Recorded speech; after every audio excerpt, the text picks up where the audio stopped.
Hello students, అసలు India Pakistan అసలు ఈ యుద్ధం ఎందుకు జరుగుతుంది? పాకిస్తాన్ ఇండియా మీద టెర్రరిజం ఎందుకు చేస్తుంది? ఇవన్నీ విషయాలు కొన్ని కాన్సెప్ట్స్ ద్వారా మనం క్లియర్గా అండర్స్టాండ్ చేసుకోవడానికి ట్రై చేద్దాం. ఈ ఎక్స్ప్లెనేషన్లో నేను ముఖ్యంగా మీకు ఈ 3 కాన్సెప్ట్స్ గురించి మాట్లాడతాను.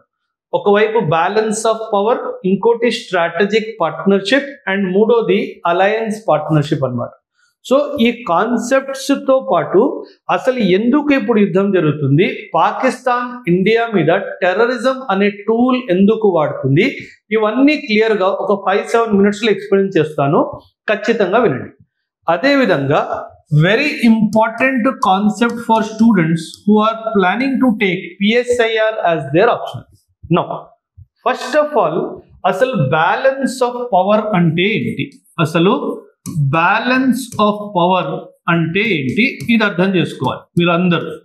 ఫర్ ఎగ్జాంపుల్, మనకు తెలుసు in 1947 both Pakistan and India wear born. అంటే 1947లో మన ఇద్దరికి ఒకటే సమయంలో బ్రిటిషర్స్ నుంచి ఇండిపెండెన్స్ వచ్చింది, రైట్? ఆ టైంలో almost India and Pakistan were equal to each other. Equal to ఏ విషయంలో? పొలిటికల్ పవర్ అయి ఉండొచ్చు, డిప్లొమాటిక్ పవర్ అయి ఉండొచ్చు, ఎకనామిక్ పవర్ అయి ఉండొచ్చు, అదే విధంగా మిలిటరీ పవర్ కూడా అయి ఉండొచ్చు. దో ఇండియా ఒక బిగ్ స్టేట్ లాగా వచ్చింది compare to Pakistan. India was a big state, but మనం కంపారిజన్ చేసుకోవడానికి మనం చెప్పొచ్చు okay, Pakistan and India were almost same, పెద్ద తేడా ఏం లేదు. దో ఇండియాకి ఎక్కువ ల్యాండ్, ఎక్కువ రిసోర్సెస్ వచ్చాయి, కానీ ఈ 4 డైమెన్షన్స్ లో అప్పుడున్న పరిస్థితుల్లో ఇద్దరు సమానం అని చెప్పొచ్చు. నో, ఇద్దరు సమానంగా ఉన్నప్పుడు ఎటువంటి ప్రాబ్లమ్స్ రావు. 2 దేశాలు ఎవరైతే నైబర్స్ గా ఉంటారో వాళ్ళు సమానంగా ఉన్నప్పుడు పెద్దగా ప్రాబ్లమ్స్ రావు అని కాన్సెప్ట్ చెప్తుంది. కాకపోతే ఇదే మనము 2025లో చూస్తే గనక గత 75 or 78 ఇయర్స్ లో మనం చాలా డెవలప్మెంట్ చేసాం. డెవలప్మెంట్ ఎక్కడ? ఎకనామిక్ లో, మిలిటరీలో, పొలిటికల్లో, డిప్లొమాటిక్ లో. సో అన్ని అంశాల్లో ఇండియా పాకిస్తాన్ కన్నా చాలా డెవలప్మెంట్ ఎక్కువ జరిగింది. సో అప్పుడు ఏమైంది, పాకిస్తాన్ ఇండియా ముందు చిన్నబడిపోయింది. సో పాకిస్తాన్కి ఏమైంది, ఇప్పుడు పాకిస్తాన్ స్టార్టెడ్ ఫీలింగ్ టెన్షన్. ఎందుకు టెన్షన్? ఇన్సెక్యూరిటీ వచ్చేసింది పాకిస్తాన్కి. ఎందుకు ఇన్సెక్యూరిటీ వచ్చింది? ఇండియా నాకన్నా ఎక్కువగా ఎదుగుతుంది, ఈ ఎదుగుదల నాకు మంచిది కాదు. ఎందుకంటే పాకిస్తాన్కి ఒక విషయం తెలుసు, ఏ రోజైతే ఇండియా ఎకనామిక్ గా ఎదుగుతాదో ఖచ్చితంగా ఆ సంపాదించిన డబ్బులతో వెపన్స్ కొంటది, వెపన్స్ కొని పాకిస్తాన్ మీద అటాక్ చేస్తుంది అన్న బిలీఫ్ సిస్టమ్ పాకిస్తాన్కి ఉంది. అది రాంగ్ బిలీఫ్ సిస్టమ్, కాకపోతే ఆ బిలీఫ్ సిస్టమ్ పాకిస్తాన్కి ఉంది. దానివల్ల ఏమవుతుంది, ఇన్సెక్యూరిటీ అయింది. సో ఈ ఇన్సెక్యూరిటీ ఏం చేస్తుందంటే, నేను ఇప్పుడు ఖచ్చితంగా ఎవరి హెల్ప్ అయినా తీసుకోవాలి. ఈ హెల్ప్ ఎందుకు తీసుకోవాలి? ఈ బ్యాలెన్స్ ఆఫ్ పవర్ గురించి మనం ఏదైతే మాట్లాడామో, ఈ బ్యాలెన్స్ ఆఫ్ పవర్ ని మెయింటైన్ చేయాలి. ఈ బ్యాలెన్స్ ఆఫ్ పవర్ ఏదైతే 1947లో ఉందో, ఈ బ్యాలెన్స్ ఆఫ్ పవర్ ని నేను మెయింటైన్ చేయాలి. నేను ఒక్కడనే చేయలేను అన్న క్లారిటీ పాకిస్తాన్కి ఉంది. సో ఇప్పుడు పాకిస్తాన్ ఏం చేస్తుందంటే, instead of waiting and watching, Pakistan ఈ బ్యాలెన్స్ ఆఫ్ పవర్ ని మెయింటైన్ చేయడానికి వేరే కంట్రీస్ తో అలయన్స్ పార్ట్నర్షిప్ కి వెళ్తుంది. దీన్ని ఏమంటారు? అలయన్స్ పార్ట్నర్షిప్ అని ఒక పదం ఉంది, PSIR. So what is Pakistan doing? Pakistan will look for friends so that it can control in India. So what is Pakistan doing? What will Pakistan do? For example, ఇది Pakistan state అనుకుందాం, అండ్ మనం అన్నాం కదా India చాలా పెద్దగా పెరిగిపోయింది పాకిస్తాన్ కంపారిజన్ లో. So ఇది దీంతో పోల్చుకోవాలి అంటే నాకు ఇంకొక కంట్రీ సపోర్ట్ కావాలి, చైనా. నాకు ఇంకో కంట్రీ సపోర్ట్ కావాలి, అమెరికా. సో వీళ్ళ దగ్గర యుద్ధాయుధాలు తీసుకొని Pakistan will try to equate with India.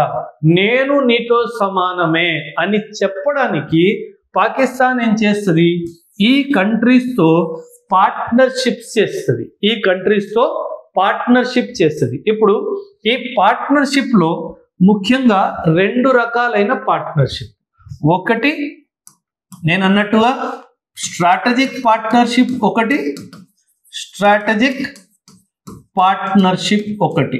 రెండోది అలయన్స్ పార్ట్నర్షిప్ అంటారు. రెండోది ఏంటి, అలయన్స్ పార్ట్నర్షిప్. ఒకటి స్ట్రాటజిక్ పార్ట్నర్షిప్, రెండోది అలయన్స్ పార్ట్నర్షిప్. రెండిటికి డిఫరెన్స్ చెప్తా. స్ట్రాటజిక్ పార్ట్నర్షిప్ అంటే ఒక కంట్రీ ఇంకో కంట్రీతో, it could be any country, Turkey అనుకుందాం, ఇంకో కంట్రీతో రిలేషన్స్ బిల్డ్ చేయడము. ఈ రిలేషన్స్ ని బిల్డప్ చేయాలి.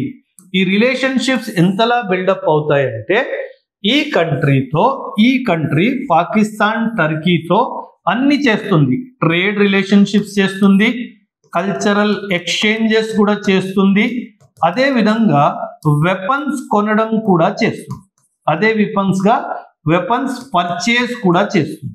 సో ఇదేం చేస్తుంది, బేసికలీ ఇదంతా ఎందుకు, ఇండియాతో బ్యాలెన్స్ ఆఫ్ పవర్ ని మెయింటైన్ చేయడానికి. సో ఈ రిలేషన్షిప్ ఒకవేళ డెవలప్ అయ్యి ఒక వెపన్స్ పర్చేస్ దాకా వెళ్ళింది అంటే అదొక స్ట్రాటజిక్ పార్ట్నర్షిప్ లాంటిది. సో అందుకే మనం కూడా అంటాము, India is in strategic partnership with America, India is in strategic partnership with Russia, India is in strategic partnership with Israel. ఇలా ఎన్నో దేశాలతో ఇండియా కూడా స్ట్రాటజిక్ పార్ట్నర్షిప్ తో ఉంది. అంటే మనం భారీ ఎత్తున వాళ్ళతో ట్రేడ్ చేస్తున్నాము, కల్చరల్ ఎక్స్చేంజ్ అవుతుంది, అదే విధంగా వెపన్స్ పర్చేస్ సేల్ కూడా అవుతుంది.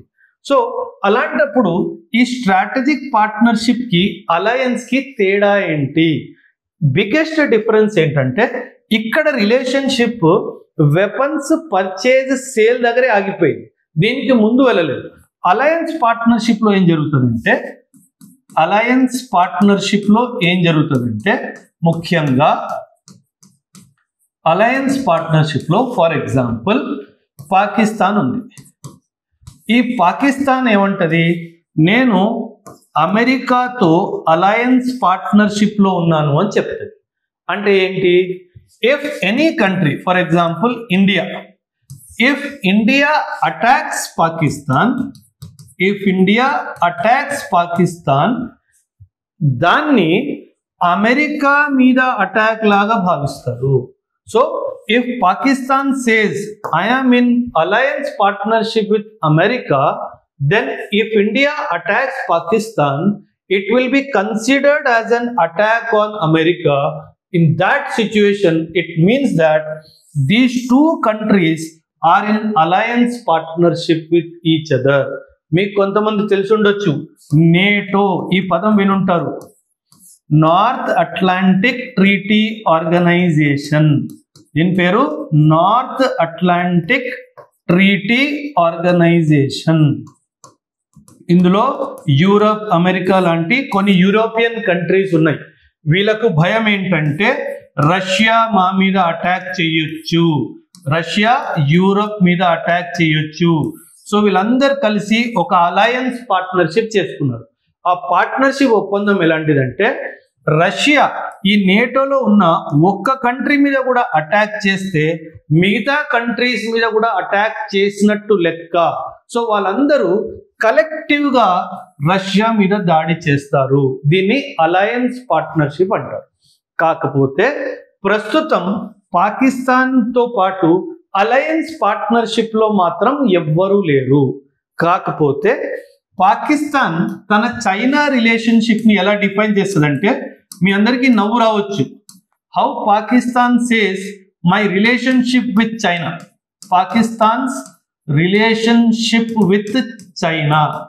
పాకిస్తాన్ ఏమంటదంటే, నాకు నా రిలేషన్షిప్ విత్ చైనా ఎలాంటిదంటే, it is sweeter than honey, it is sweeter than honey. అంటే తేనె కన్నా తీయనైన సంబంధం నాది చైనా తోటి. రెండోది, it is stronger than steel, it is stronger than steel అంటది. అండ్ మూడోది చాలా చాలా ఇంపార్టెంట్, ఏమంటదంటే it is deeper than ocean. It is deeper than ocean. నా కాకపోతే ఇదంతా ఏం చూపిస్తుంది, Pakistan and China are very close friends అని మనకు అర్థమవుతుంది. కాకపోతే పాకిస్తాన్ చైనాతో అలయన్స్ పార్ట్నర్షిప్ సైన్ చేసినట్టుగా అఫీషియల్ గా అయితే డిక్లరేషన్ లేదు.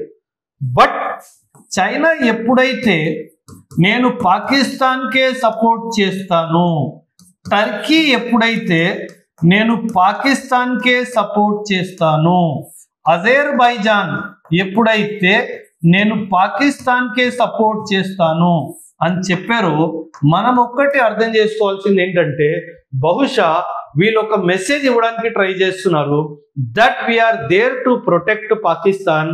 మనం అలయన్స్ పార్ట్నర్షిప్ మేము సైన్ చేసుకోలేదు, కానీ ఖచ్చితంగా పాకిస్తాన్ ని సపోర్ట్ చేస్తాము అని చెప్తున్నారు. నౌ యూ టెల్, మీరందరూ కమెంట్స్ లో చెప్పండి, వీళ్ళందరూ కలిసిన అసలు మనకేమన్నా చెయ్యగలరా, అసలు పాకిస్తాన్ కి ఎవరైనా సపోర్ట్ గా నిల్చుంటారా ఖచ్చితంగా, లేదా ఇది ఓన్లీ పాకిస్తాన్ కి ఒక హామీ ఇవ్వడానికి ట్రై చేస్తున్నారా?